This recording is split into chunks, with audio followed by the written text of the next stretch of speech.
everybody, and welcome. Our fifth session in Turbomachinery flows, design and measurement techniques. So first, we're gonna have a very small video about the centrifugal pumps. If you remember, we finished with the axial compressors last week. So the last thing we said was something about the cavitation inside the liquid handling machines like the pumps. So let's have a small video. Let's have a look at the small video about the centrifugal pump, and its basic principles is the same as in the centrifugal compressors as well. And then we're gonna start working with the equations. Okay. Now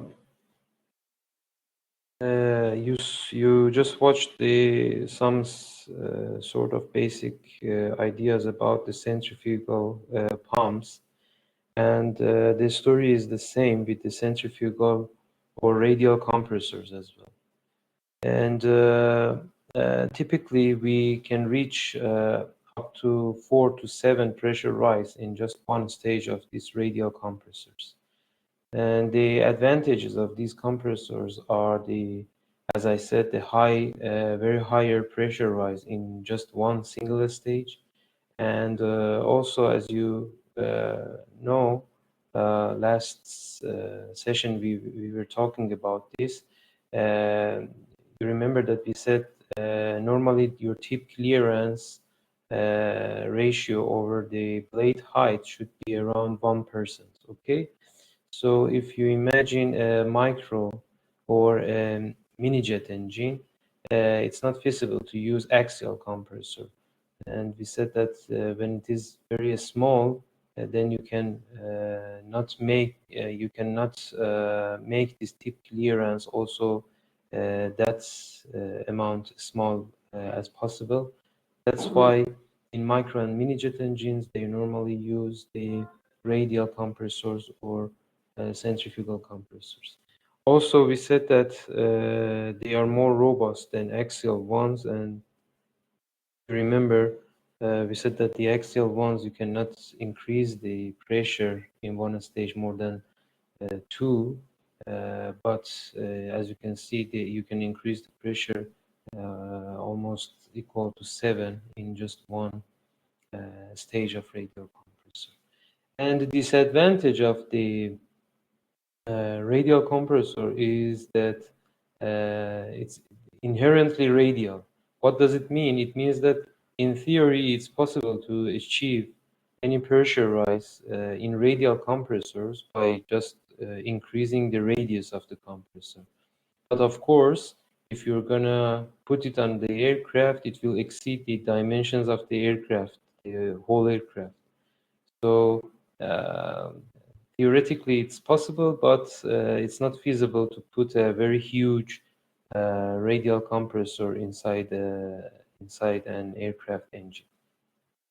In these pictures, you can see that we have a typical single stage compressor, which is only one rotor and one let's say nozzle in here. This is the nozzle and these are the rotors that are rotating.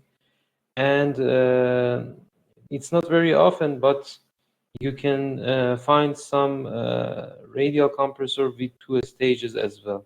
So as you can see, the air comes in inside the first stage. This is the first stage, and then this is the rotor, and through the nozzle it goes to the second rotor, and then it goes out. So as I said, this is not this is not always happening.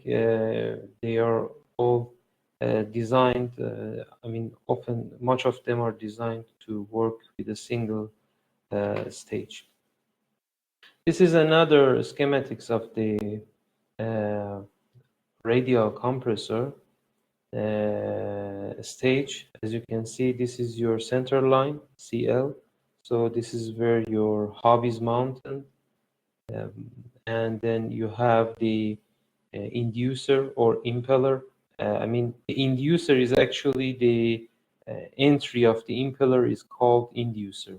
Okay, so it induces velocity. So the starting point when the air comes inside, the starting point is called the inducer, and then the whole thing is called the impeller. So air goes inside the impeller, as you can see from here as well. Air comes and goes inside the impeller, and then impeller shoots the air outwards. As you can see, it shoots it outwards radially, and it goes inside the diffuser. So diffuser is acting like the stator in axial compressors, and the impeller is actually acting like the rotor, if you remember. So the diffuser diffuses the flow and increases its pressure as well, and then it goes out.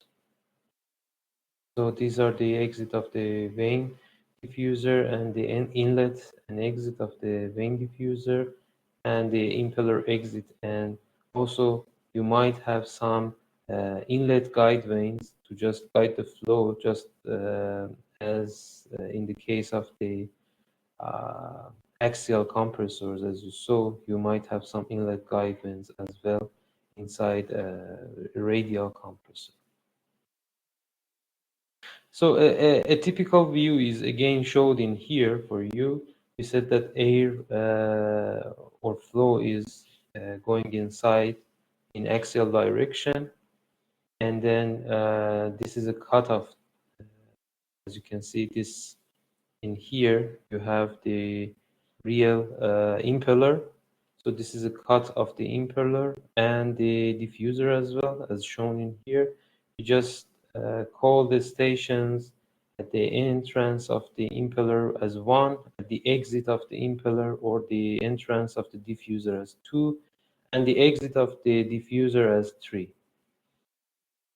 And as you noticed, right now your radius is changing. So at the entrance, your radius is R1, but at the exit of the impeller, your radius is changed to R2, as you can see in here as well. So when the impeller is rotating by omega, so this omega is your round per minute or whatever, this is the rotation of your impeller. You're gonna have different velocities at each different radii. And we also take a cut from the streams line that is noted by AA prime in this picture. So we will then take a look at this cut as well.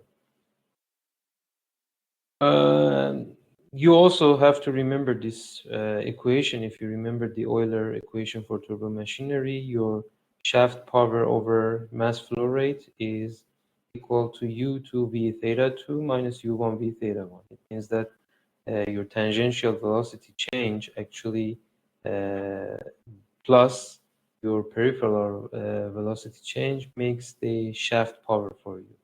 And if you remember, in the axial machines, your R was constant, so your U was constant, but in radial machines, your U is not constant. You have to note that. And your U, if you remember, is your R multiplied by your RPM or omega. Let's construct the velocity triangles for that cut, AA prime cut in here, this AA prime cut in here. If you just cut the impeller and the diffuser, what you will see is this. So what is this? This is called actually mean meridional streamline. Okay, so when you cut at the mean radius at each point, when you cut it, then you will end up with the mean meridional streamline there. And what you see from the, let's say, impeller is just this. From the impeller, you will see this thing when you cut. And from the diffuser, you will see this thing in here. Okay, so at the impeller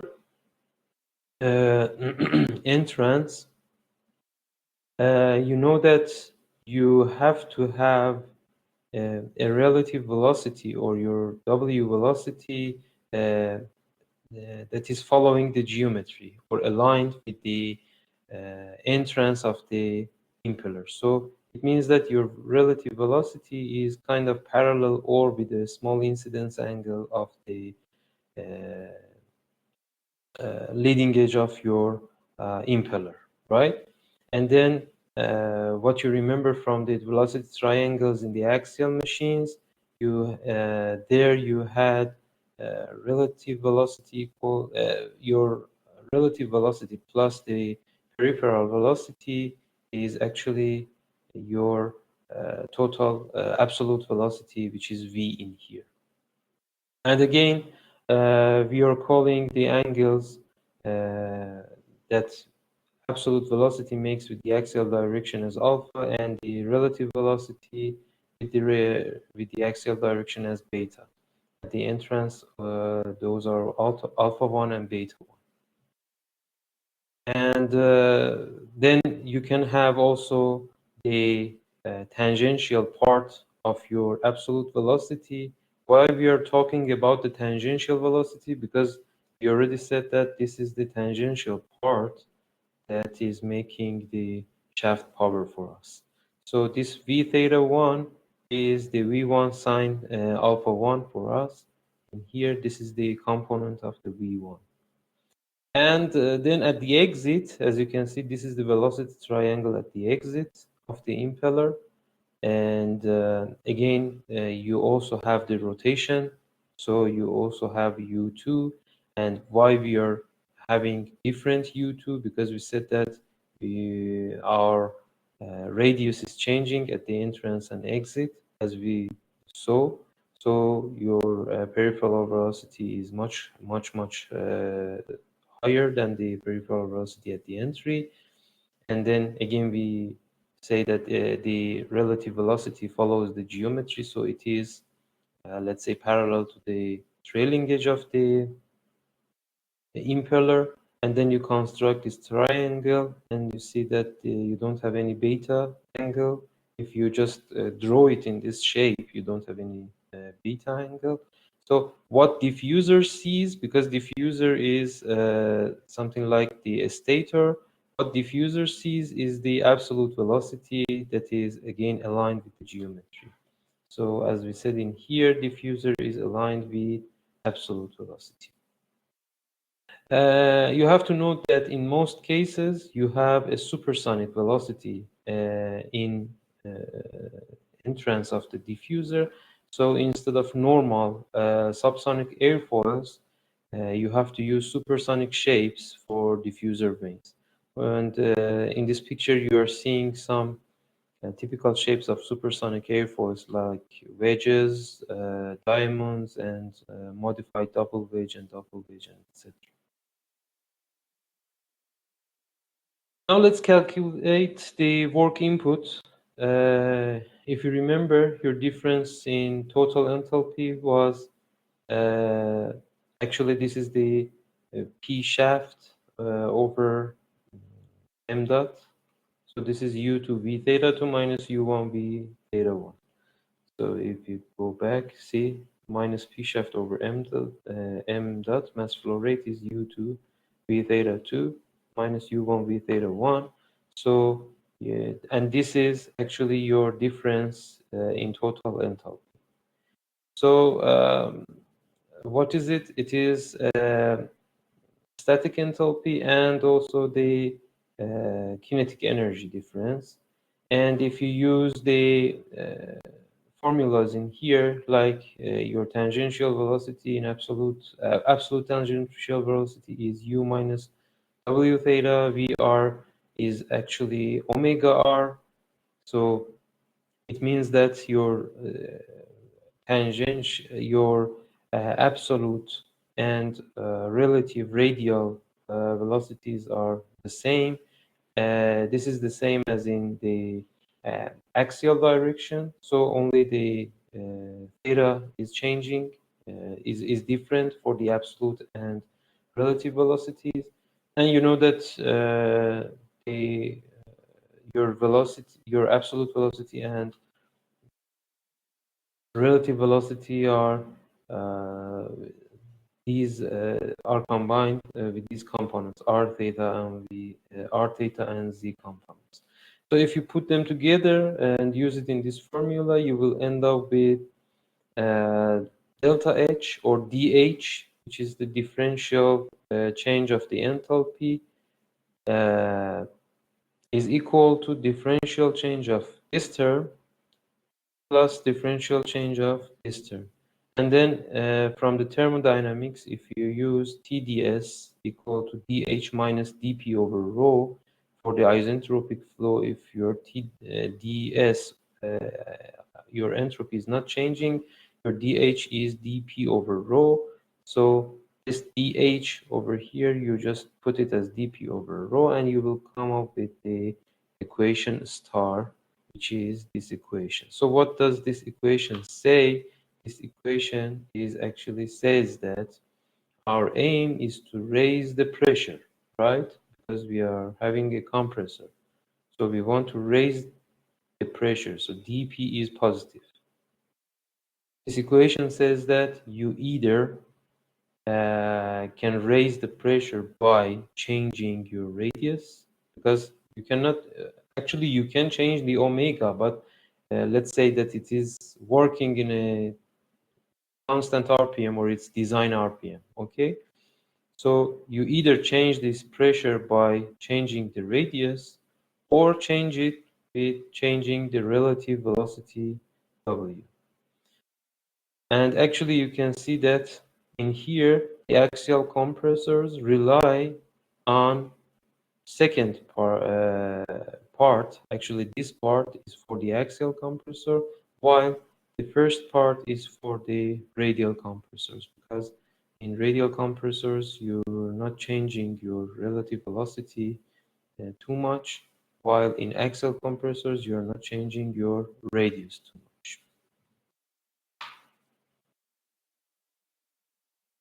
So we can list some of the characteristics for centrifugal compressor. The first one is that they are less sensitive to inlet conditions. So this is good because this will make them more robust than the axial ones. But it's difficult, as I said, it's difficult to make multi-stage radial compressors, while there are some two-stages compressors out there, but it's normally it's difficult, and naturally they are not making it multiple stages. And as you see, because they are just one or two stage, their length is shorter than the axial ones. So in a very limited space, you can put the centrifugal or radial compressor. And we said that a pressure ratio of 4 to 7 to 1 is attainable in a single stage. They have lower isentropic efficiency compared to axial compressors, and they have minimum change in relative velocity. As we said, dW is near zero, hence they have less tendency to boundary layer separation and inlet disturbances, and also they have better resistance to foreign object damage, FOD. And I guess you're familiar with this. As you saw there, the the entry of the air is a very limited area in here, or if it is inside the casing, as you can see in here, the entry is very limited, and that's why they are very good. They are showing good resistance to FOD compared to axial flow compressors that you can see. In axial flow compressors, you have a very huge region that is infected by the foreign objects. Okay, in this slide, what you're seeing is the Coriolis effect. So I think you remember the Coriolis effect. In the inertial frame of reference, which is showed in here, the upper part of the figure, as you can see, the black ball moves in a straight line.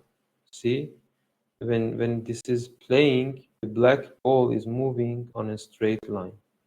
So this is put on inertial frame of reference. However, when the observer, which is this brown dot in here or in here, the observer, if you stay on the observer place, which is non-inertial or rotating frame of reference, sees the object as following a curved path, right? Due to the Coriolis and centrifugal forces present in this frame. So in order to get a little bit more sense of this, I will play another video and then we will see how this Coriolis effect actually affects your centrifugal compressor calculations as well.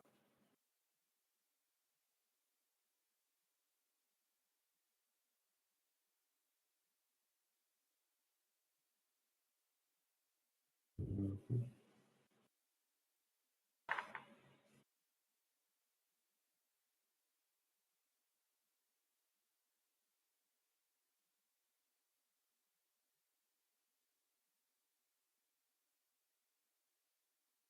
So what is this? See at the impeller exit, section 2. So what is it? Where is it? The impeller exit. See in here. In section 2, the impeller exit. Okay? We are talking right now in here. In section 2, due to the Coriolis acceleration, your W, which is your relative velocity, is not exactly parallel to the blade angle. Okay? So what does it mean? It means that in here, this is the blade angle, which is, we just showed it as 0 angle. Your W is not exactly parallel to this. How will it change? We're going to see it. First of all, this is called slip. So when we are talking about slip, we're talking about this coincidence of W and the blade angle.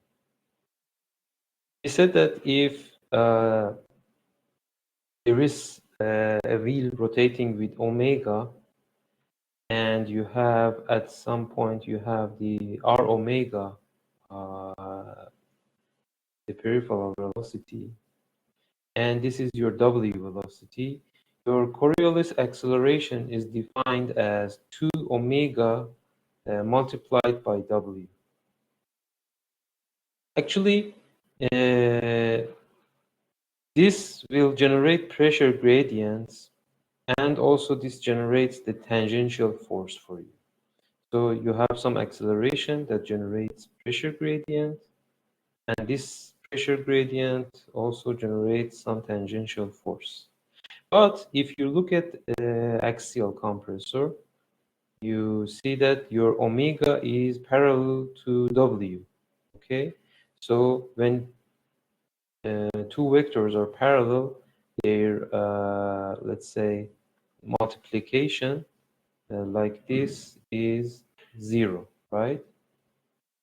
So there is no Coriolis acceleration in axial compressor, but we are now talking about a radial compressor. So we said that we are seeing some curved particle path that is shown like this in here, and then you see that the velocity profile and the pressure profile while the disk is rotating is not let's say constant, and it is changing uh, from this point to another point in this theta segment of the disk. So we said that the change of the pressure gradient is actually um, equal or related to the multiplication of your omega and W, and as your theta is increased, your pressure is decreased, and the magnitude of this acceleration is 2 omega W. Actually, these are not very important. You don't have to, again, I will say you don't have to memorize all these. You just need to understand the physics. What will it make is like this. He said that the pressure gradient is related to your omega and W, and we said that in order to raise the pressure, we either change the radius or we change the omega, but along theta or tangential direction, your R is constant. Your radius is constant. So when your radius is constant, actually your dP over rho is this term is not changing, so this is 0, so you will end up with minus d of W squared over 2, which is minus W dW.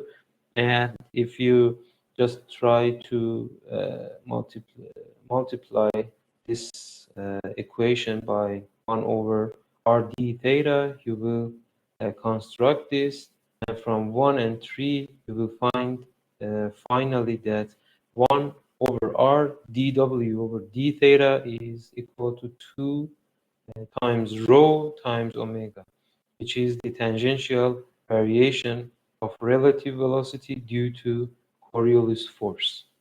What does it mean? It means that the Coriolis effect does not change the speed. See, it does not change the speed. It only changes the path. So if you just look at this, if the disk is not rotating in here, if the disk is not rotating in here, your ideal omega is something like this, right?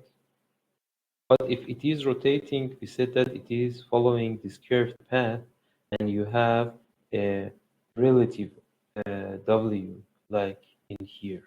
Or if you want to show it, you can show it in a more detail. You can see that you have some ideal W at first, which is this black one, okay? This black one at first. And then we said that due to the rotation, you will end up with this relative W. And this relative W actually has a component along the ideal direction. This is the component of this relative along ideal direction. And the rest, which is this blue one, is the loss or the amount of W that you have lost because of this rotation, because of the Coriolis effect. So how will you show it in velocity triangles?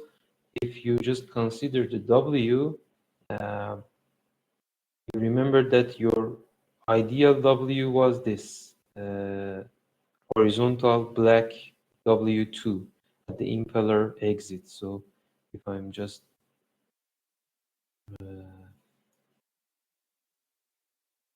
if it was impeller at that picture that I showed to you, and there your W was parallel to the impeller exit. So due to the Coriolis effect, we said that W is deviated. How much it is deviated? We are just imagining that this much, it's too much, but we just show it this much to show the difference, to be able to show the difference to you. So we say that this black W is deviated to this much, to this W. And we said that the amount, the actually size of the W is not changing, but only it is deviated. That's why I am showing it as a part, as a radius of a circle in here. So the size of the W with Coriolis deviation is the same as the original or ideal W. If your RPM or your omega is constant, your peripheral velocity at the station 2, we are talking about station 2 in here, so this is a station 2, does not change, and it means that your V2, which is your absolute velocity, is getting smaller. Why it is getting smaller? Because you see, in previous you had a black triangle, but now you have this W2, but the same amount of U2. So this U2 is the same amount. So everything is like shifted a little bit upward. So you're ending up with this much V2, right? But before you had this much V2. So it says that it said that V2 is getting smaller. When V2 is getting smaller, actually its component also gets smaller and smaller. And it means that you need more RPM or you need more power to generate bigger U velocity. So this is more RPM that we are talking about, this much. To compensate this tangential velocity. So when with the Coriolis, your V2 is getting smaller and it is this much. Let me show it by this color. So your V2 is getting smaller and then your V theta 2 is getting smaller this much. So you had to increase again this amount to your peripheral velocity to be able to compensate for V theta 2. In other words, at first, V theta 2 was equal to U2, but with Coriolis effect, V theta 2 is less than U2. And this means only loss for you. So if it is clear, let me ask you, is it clear or not? Do you want me to explain it once more or not? May I ask a question? Yes, yes. We are changing the peripheral velocity, right? To compensate the velocity. You have to increase peripheral velocity, which is your U. Yes. So isn't it changing the direction of omega 2 again? Direction of omega 2. So we increased our peripheral velocity. So doesn't it causes the Coriolis effect again? No, no, I no, no. mean more than before. No, it doesn't. Because let me go back to this. See in here, your peripheral velocity and your omega are not in the same direction. See? Yes. So if you just increase this, this is not making any effect on your omega itself, on your W itself. Okay. Okay? Okay. So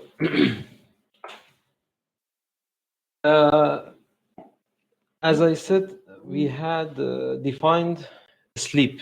So what was the sleep? Sleep was the deviation of,